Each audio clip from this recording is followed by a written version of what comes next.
வணக்கம் நண்பர்களே. தமிழகத்தின் பல்வேறு மாவட்டங்களிலிருந்து வேலை தேடியும் சில பணிகள் காரணமாகவும் சென்னைக்கு வருவோர் மிக அதிகம்.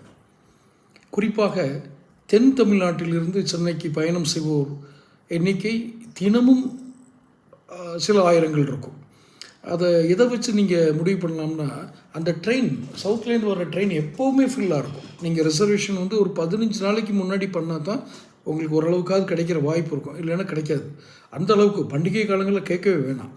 இப்படி இந்த வேலை இதில் என்ன காரணம், ஏன் ட்ராவல் அப்படின்னா, பிஸ்னஸ் கிளாஸ் ஒன்று, இந்த பிஸ்னஸ்க்காக இங்கே வர்றவங்க, வியாபாரத்துக்காக இங்கே வர்றவங்க, அரசு பணிகளுக்காக சென்னை வர்றவங்க, இவங்கெல்லாம் ஒரு பக்கம்.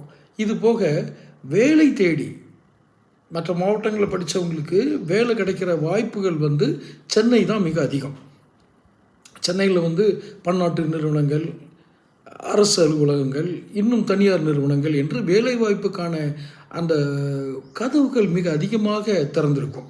அதனால் சென்னையை நோக்கி வந்தால் எப்படியாவது பிழைத்து கொள்ளலாம் என்று நினைக்கக்கூடிய இளைஞர்கள் தமிழ்நாடு முழுக்க இருக்கிறாங்க, எல்லா மாவட்டங்களிலும் இருக்கிறார்கள். இவர்கள் இந்த தமிழ்நாடு முழுக்க இருக்கக்கூடிய இந்த மக்கள் சென்னையில் சந்திக்கிற முதல் சவால் என்ன தெரியுமா? தங்குமிடம், உணவு. இந்த இரண்டும் மிகப்பெரிய சவால்.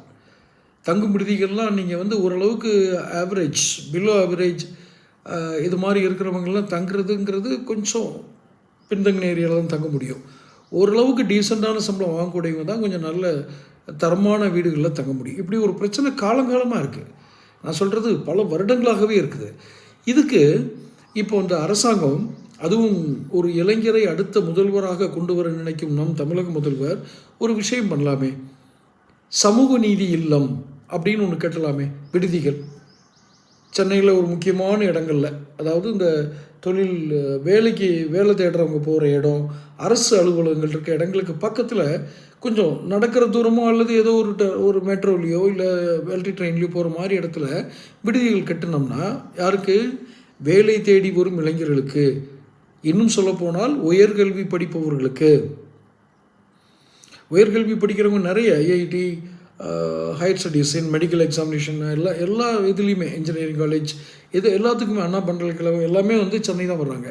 அப்போ சென்னையில் இந்த மாணவர்களுக்கும் வேலை தேடுவர்களுக்கும் மட்டுமாவது ஒரு வெளி மாவட்டத்துலேருந்து வர்றவங்களுக்கு ஒரு விடுதி கட்டினோம்னா நல்லா இருக்குமே.